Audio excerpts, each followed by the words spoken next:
On Mother's Day, my daughter gave her mother-in-law a $20,000 diamond ring and a luxury cruise, and she gave me a $5 plastic bracelet. I said it out loud in my kitchen that night, just to hear how it sounded, just to make sure I wasn't imagining it, just to confirm that what happened that afternoon was real and not some strange misunderstanding my mind had twisted out of grief or loneliness. But the words didn't change no matter how many times I repeated them.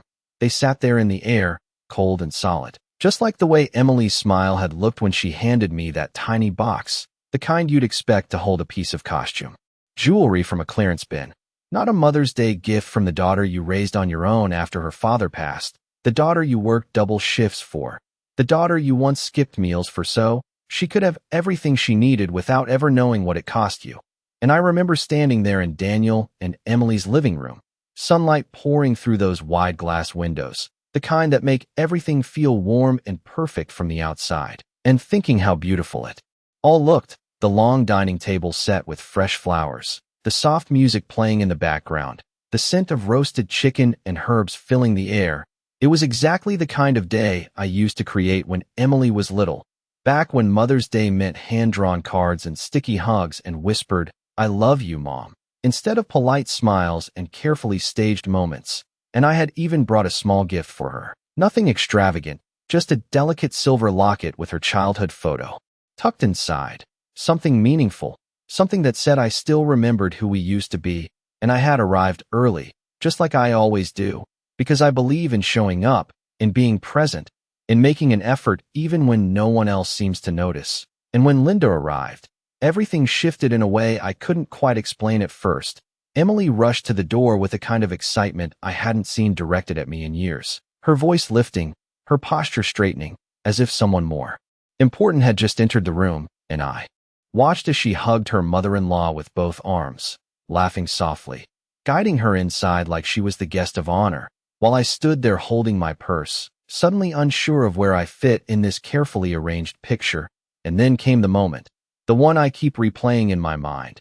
Emily clapped her hands lightly and said she had something special planned, her eyes sparkling in a way that made everyone turn toward her. And she presented Linda with a velvet box, deep navy blue, the kind you only see in high-end jewelry stores. And when Linda opened it, the room filled with gasps, a diamond ring, large enough to catch every beam of light, sitting perfectly on a bed of satin, followed by the announcement of a fully paid cruise, 2 weeks in the Mediterranean, first class everything, and everyone applauded. Daniel smiled proudly. Linda looked overwhelmed, and I smiled too, because that's what you do in moments like that. You smile, and you clap, and you pretend your chest doesn't feel like it's slowly caving in. And then Emily turned to me, her voice softer, almost as if this part didn't require the same energy, and she handed me a small white box, light as air, and I remember thinking maybe it was something sentimental, something personal, something just for me. But when I opened it, I found a thin plastic bracelet, pale pink, the kind you might find in a dollar store aisle. And for a second, I thought there had been a mistake, that perhaps she had mixed up the boxes, that somewhere, somehow, the real gift meant for me had been switched. But Emily just smiled, that same calm, practiced smile, and said, "I thought it was cute." And I nodded, because I didn't trust my voice in that moment, because I could feel something inside me shifting, something quiet and steady, something that wasn't anger exactly, but wasn't forgiveness either. And as I slipped that bracelet onto my wrist, feeling how light it was, how easily it could snap if I applied even the slightest pressure, I realized something I hadn't allowed myself to see before. This wasn't a mistake. It wasn't an oversight. It wasn't even carelessness. It was deliberate, precise, and carefully measured. And the most unsettling part wasn't the bracelet itself. It was how easily everyone moved on afterward, how the conversation returned to travel plans and dinner plates and laughter, as if nothing unusual had happened at all, as if I hadn't just been quietly replaced in a role I once thought was permanent. And I stood there, smiling, nodding, playing my part. But inside, a single thought kept repeating itself, slow and clear, like a clock ticking in an empty room. This was not the beginning of something new. This was the confirmation of something that had been happening for a very long time. And for the first time, I decided I would stop explaining it away. I did not take the bracelet off when I got home.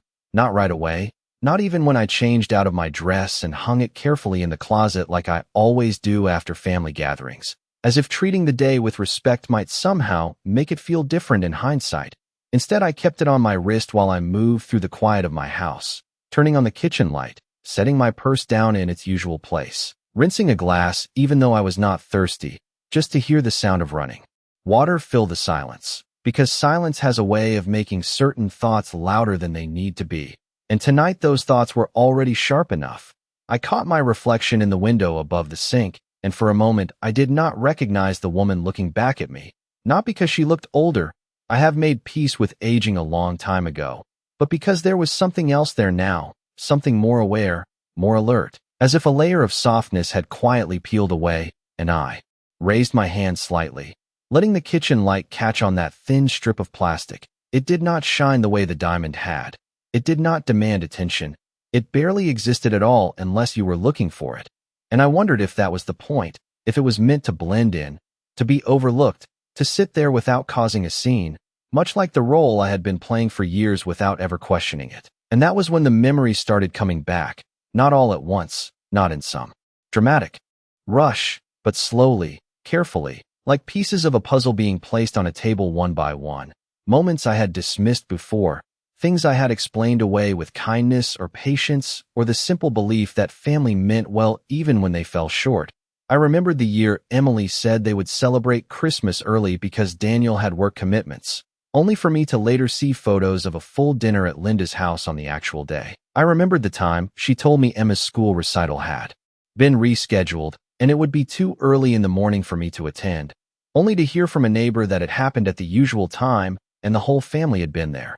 I remembered birthdays that turned into quick phone calls instead of visits, invitations that arrived late or not at all, explanations that always sounded reasonable on the surface but left a small, quiet discomfort underneath. The kind you push aside because acknowledging it would mean admitting something you are not ready to face. And standing there in my kitchen, with that bracelet resting against my skin, I realized how many times I had chosen comfort over clarity, how many times I had accepted less because it was easier than asking why. And the truth settled in slowly, not as a sudden realization, but as a steady, undeniable presence. This was not new. It had not started today. Today was simply the first time it had been impossible to ignore, the first time the contrast had been so clear, so deliberate, that even I could not soften it with excuses. I dried my hands on a towel and walked over to the small desk by the window where I keep my bills and paperwork neatly stacked, habits from years of managing things on my own, and I sat down, not because I had something specific to do, but because sitting felt like the right thing in that moment, like grounding myself in something steady while everything else shifted. I placed my hand flat on the desk and looked at that bracelet one more time, noticing how easily it could be removed, how little effort it would take to slide it off and forget it ever existed. But I did not take it off, not yet, because for the first time, I did not want to forget. I wanted to remember exactly how it felt, not the sting, not the embarrassment, but the clarity, the kind that does not come often but changes everything when it does. And as I sat there, listening to the quiet hum of the refrigerator and the distant sound of a car passing by outside, I made a decision that felt small on the surface but carried a weight I had not allowed myself to hold before. I would stop assuming. I would stop filling in the gaps with kindness that was not being returned. I would start paying attention, really paying attention, because whatever this was, whatever had been unfolding around me all this time, I had finally seen enough to know that it deserved to be understood, not ignored. The next morning arrived quietly, almost politely, as if the world itself had decided not to disturb whatever had shifted inside me the night before, and I woke up earlier than usual, not because I had somewhere to be, but because sleep no longer held the same comfort it used to. There was a clarity now that made rest feel unnecessary, and I lay there for a moment staring at the ceiling, listening to the faint ticking of the clock in the hallway, feeling the weight of the bracelet still resting against my wrist. I had not taken it off, not even in my sleep. And when I finally sat up, I turned my hand slightly, watching how the pale pink plastic looked against my skin in the soft morning light. It was almost invisible unless you knew where to look, and I realized that was exactly how I had been treated for longer than I cared to admit, present, but not truly seen, included, but never centered, acknowledged. but never valued in the way that mattered. I made my way to the kitchen and started the coffee maker, the familiar routine grounding me in a way that felt different now, more intentional, less automatic. And as the machine hummed to life, I found myself replaying small details from the day before, not the obvious ones, not the ring or the cruise, but the quieter moments that had slipped by unnoticed at the time. The way Emily had positioned Linda at the head of the table without even thinking. The way Daniel had asked Linda what she preferred to drink before offering anything to me. The way conversation naturally flowed toward her, as if she were the center of gravity in that room, and I was simply orbiting somewhere on the edges. And I remembered how I had excused it in the moment, telling myself that it was her day too, that perhaps they were just trying to make her feel welcome, that maybe I was being overly sensitive. But standing there now, pouring coffee into my favorite mug, I could no longer ignore the pattern. It was not about one day or one gift. It was about a shift that had been happening gradually, quietly, consistently, and I had allowed it because it had been easier than questioning it, easier than risking conflict, easier than admitting that something fundamental had changed in my relationship with my own daughter. I carried my coffee to the small table by the window and sat down. The same place where I had helped Emily with her homework years ago, where I had listened to her talk about her dreams, her fears, her plans for the future, and I tried to reconcile that version of her with the woman I had seen yesterday, composed, calculated, careful in the way she distributed attention and affection, as if everything had a purpose beyond simple emotion. And that was when another thought surfaced, one I had not fully formed until that moment.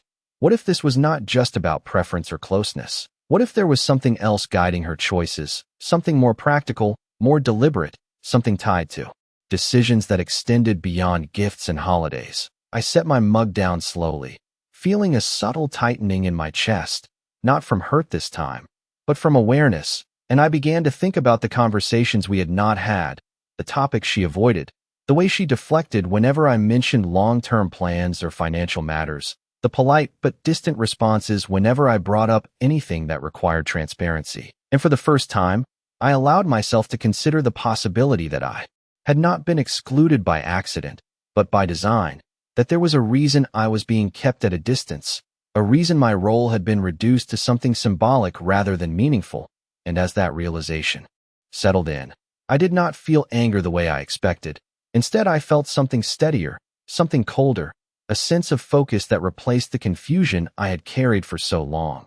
I reached for my phone, not to call Emily, not to confront or accuse, but simply to look, to observe, to start paying attention in a way I never had before, because whatever this was, whatever had been unfolding behind polite smiles and carefully planned gatherings, I was no longer willing to remain on the outside of it. Not blindly, not quietly, not anymore. I did not call Emily that day, and I did not send a message either, which in itself was unusual, because I have always been the one to reach out first, the one who keeps conversations alive, the one who fills the silence before it has a chance to grow uncomfortable. But this time I let the silence stay exactly where it was, untouched, unsoftened, and instead I spent the day paying attention to things I had overlooked before, starting with something as simple as her social media, something I had always treated casually, liking photos, leaving short comments, never really studying what was there. But now I scrolled slowly, deliberately, as if each post might hold a piece of something I had missed, and it did not take long before patterns began to emerge in a way that felt almost unsettling in its clarity. There were photos of dinners at Linda's house, neatly arranged tables, coordinated decorations, captions filled with warmth and gratitude, words like family, home, and so blessed. And in those photos, Emily looked relaxed in a way I had not seen in years, her smile unguarded, her posture open, her hand often resting lightly on Linda's shoulder, as if that connection had become second nature. And then there were the gaps, the absence of moments I knew had happened with me, small visits, quiet lunches, things that had once felt meaningful but now seemed to leave no trace at all, as if they had never existed outside of my memory. And I realized then that it was not just about what was shown, it was about what was not, what had been carefully left out, what had been allowed to fade without acknowledgement. I set my phone down and leaned back in my chair, letting that realization settle without rushing to explain it away. because for the first time I did not want to protect the image of something that was no longer true. I wanted to see it exactly as it was, and later that afternoon, when the phone finally rang, I knew before I even looked at the screen that it would be Emily, and when I answered, her voice sounded light, almost cheerful, as if the day before had been perfectly ordinary, as if nothing had shifted at all. She asked if I had made it home safely, if I liked the gift, and there was a pause there, brief but noticeable, the kind that waits for reassurance, for confirmation that everything is still comfortable, still predictable, and I heard myself respond in the same calm tone I have used my entire life, telling her yes, I got home fine. Yes, the bracelet was thoughtful, and I could almost feel her relax on the other end of the line, as if that was all she needed, not truth, just compliance, and she moved on quickly, talking about the cruise plans, the itinerary, how excited Linda was, the places they would visit, the dinners they had already booked, and I listened, not interrupting, not questioning, just letting her speak. But this time I was not filling in the emotional spaces for her. I was not adding warmth where there was none.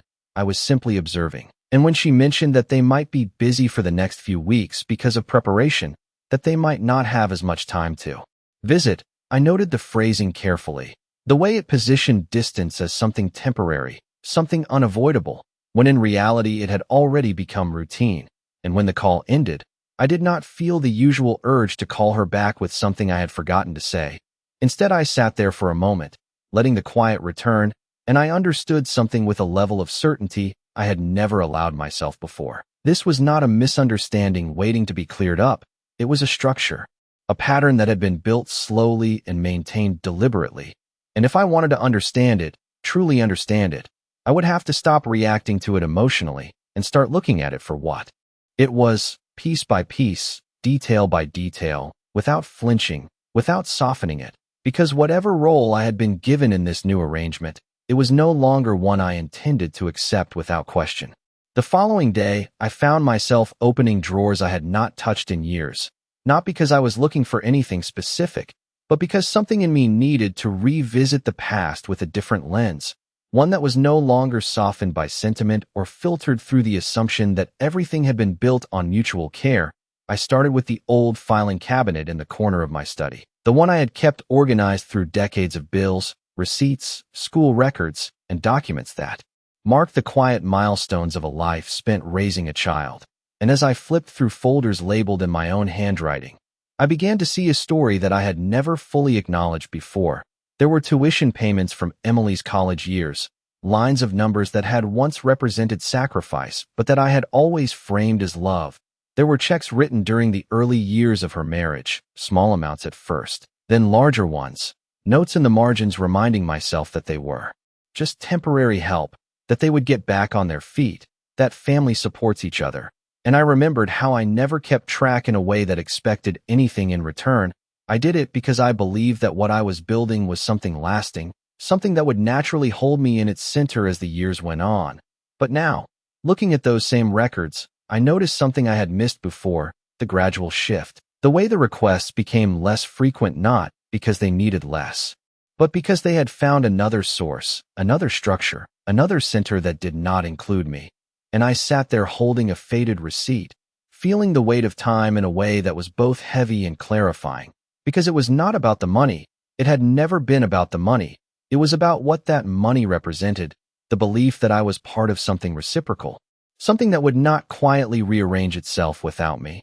And I closed the drawer slowly, taking a breath before standing up. The room felt different now, not unfamiliar, but redefined, as if the meaning of everything inside it had shifted just enough to reveal what had always been underneath. And later that afternoon, I made a decision that felt simple on the surface but carried a quiet finality.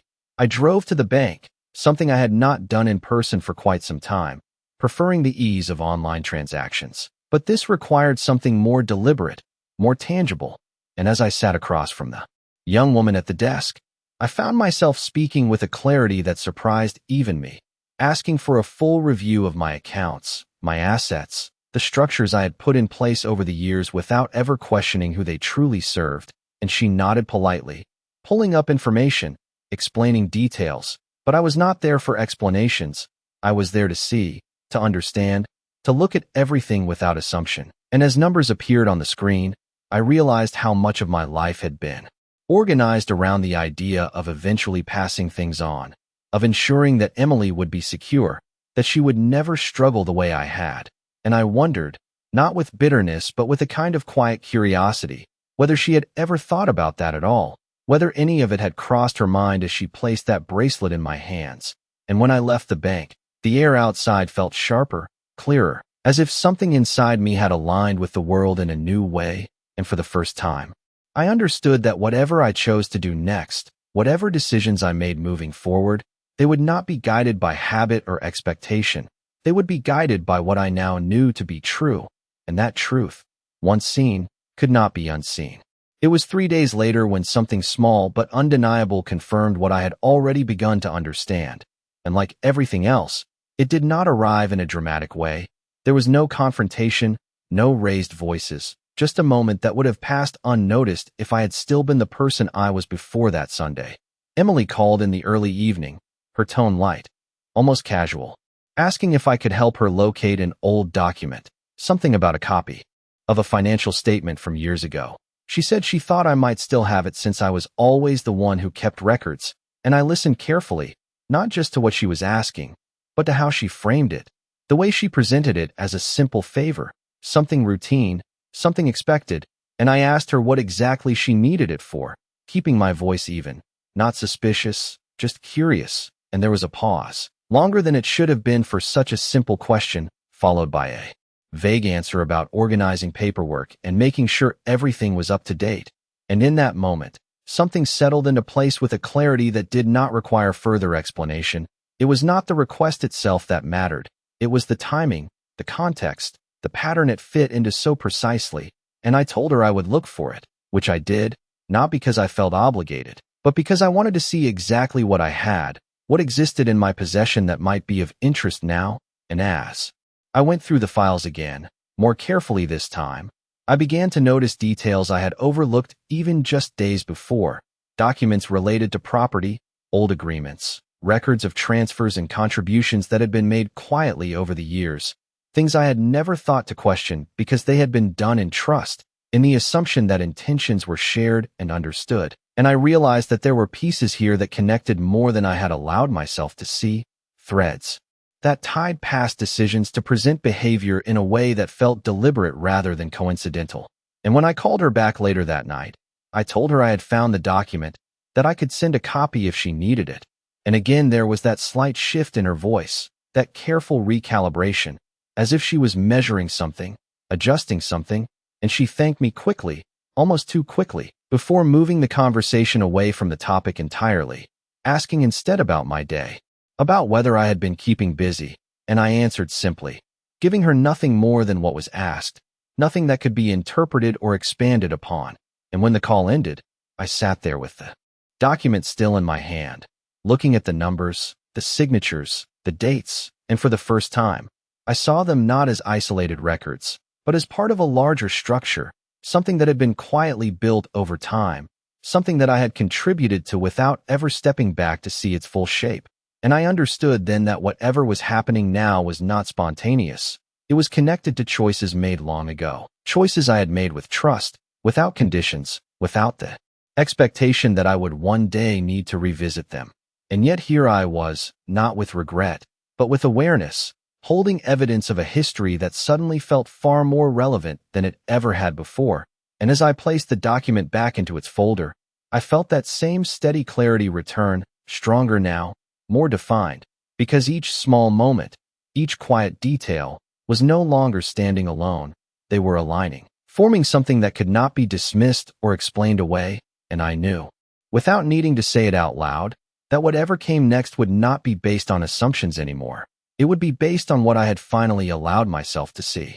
The following morning, I did something I had not done in years, not because I had been unable to, but because I had never felt the need to question what I had already set in motion long ago. I called my attorney, a man who had handled my late husband's affairs with a level of professionalism and quiet precision that I had always respected, and when his assistant answered, I scheduled an appointment for later that week. Keeping my voice steady, my explanation simple, I said I needed to review my estate planning, Nothing more, nothing less.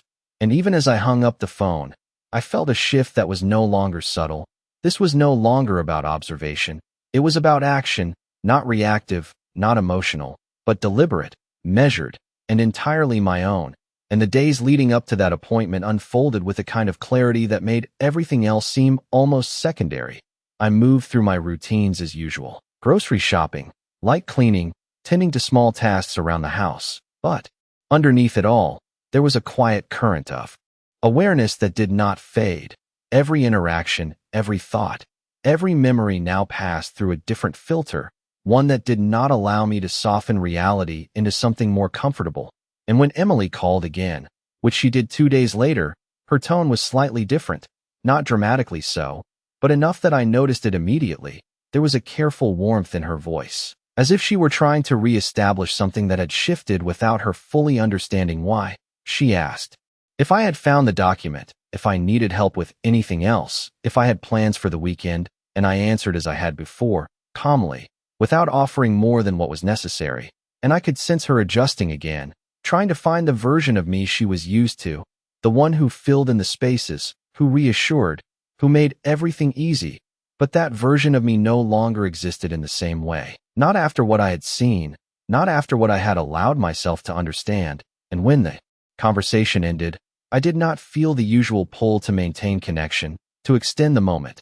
Instead, I set the phone down and returned to the documents spread across my table, reviewing them with a level of attention I had not applied before, looking not just at what they said, but at what they implied, what they enabled, what they assumed would happen in the future without ever being questioned. And by the time the day of my appointment arrived, I was prepared in a way that had nothing to do with paperwork and everything to do with clarity. I walked into the office with a calmness that felt unfamiliar yet entirely natural. And when I sat across from my attorney, I did not hesitate. I explained that I wanted to review everything, not because something had gone wrong, but because I needed to ensure that what I had built over a lifetime truly reflected my intentions, not assumptions made years ago under circumstances that no longer applied. And he listened carefully, asking precise questions, pulling up documents, outlining options. And for the first time, I engaged in that conversation not as someone following a path already set, but as someone actively shaping it, making decisions based on what I now understood rather than what I had once believed. And as we discussed changes, adjustments, possibilities, I felt something settle into place with a quiet certainty that did not require validation. This was not about taking anything away from anyone. It was about reclaiming something I had unknowingly given up, the right to decide, to choose, to define what my life and my legacy would look like moving forward. And when I left that office, stepping out into the afternoon light, I did not feel heavier. I felt clearer, more grounded, as if the uncertainty that had once surrounded me had been replaced by something far more solid. And for the first time since that Sunday, I allowed myself a small, quiet smile, not because anything had been resolved, but because I finally knew that whatever came next, it would unfold on terms that were no longer invisible to me. It was not until the following Sunday that everything came together in a way that no longer required interpretation. Emily had invited me over for dinner again, her voice carefully warm when she called, as if she were trying to recreate something familiar, something predictable, and I agreed without hesitation, not because I believed anything had changed, but because I needed to see it clearly, not through memory or reflection, but in real time. And when I arrived, the house looked just as it had before, perfectly arranged, softly lit, everything in its place. And for a moment, it would have been easy to fall back into old habits, to step into the role I had always played, but I did not. I observed, quietly, deliberately, and as the evening unfolded, I noticed how naturally everything aligned without me needing to interpret it. Linda was already there, seated comfortably. Her presence settled into the space as if it had always belonged to her. Emily moved around her with ease, attentive in a way that felt practiced, not forced. Daniel followed that same rhythm, and I took my seat without comment, allowing the pattern to reveal itself without interference. And it did, in small moments, in passing gestures, in the way decisions were made without including me, not out of urgency, but out of assumption. And then, halfway through dinner, Emily brought up something that might have once seemed ordinary, She mentioned they were considering making some long-term plans, something about restructuring their finances, possibly investing in property, and she spoke about it with a tone that suggested she was sharing information, not seeking input. And I listened, not interrupting, not questioning, until she paused just long enough for me to respond. And that was when I asked, calmly, directly, what role she expected me to play in those plans. And the silence that followed was not loud, but it was unmistakable. It stretched just enough to reveal what had always been there beneath the surface. Emily glanced briefly at Daniel, then at Linda, and in that moment, I saw it clearly, not confusion, not hesitation, but calculation, a quick adjustment, a silent agreement passing between them without words. And when she finally answered, her voice was still gentle, still controlled. She said, they had not really thought about it in those terms yet, that they just wanted to keep things simple, to make sure everything was handled efficiently, and I nodded, because I understood exactly what that meant. It meant I was not part of the equation they were building, not in any meaningful way, and for the first time, I did not feel the need to soften that realization. I let it exist exactly as it was, and I reached down, almost absent-mindedly, touching the bracelet still resting against my wrist, feeling how light it was, how easy it would have been to ignore, to dismiss, to forget. But I had not forgotten, not for a single moment. And as the conversation moved on, returning to safer topics, I sat there with a clarity that no longer wavered. Everything I had seen, everything I had uncovered, everything I had chosen to understand had led to this. Not a confrontation, not a dramatic reveal, but a quiet confirmation. And I realized then that the most important shift had not happened in that room. It had happened within me. Because while they continued to move within a structure they believed I did not see, I was no longer standing outside of it. Unaware, I was fully present, fully informed, and already steps ahead in a way they had not yet considered. And as I stood to leave that night, offering the same polite goodbye I always had, I felt something settle into place with a calm finality. They believed they had defined my place without my input. But what they did not know, what they had never stopped to consider, was that I had already begun redefining it myself, quietly, completely, and without needing their permission.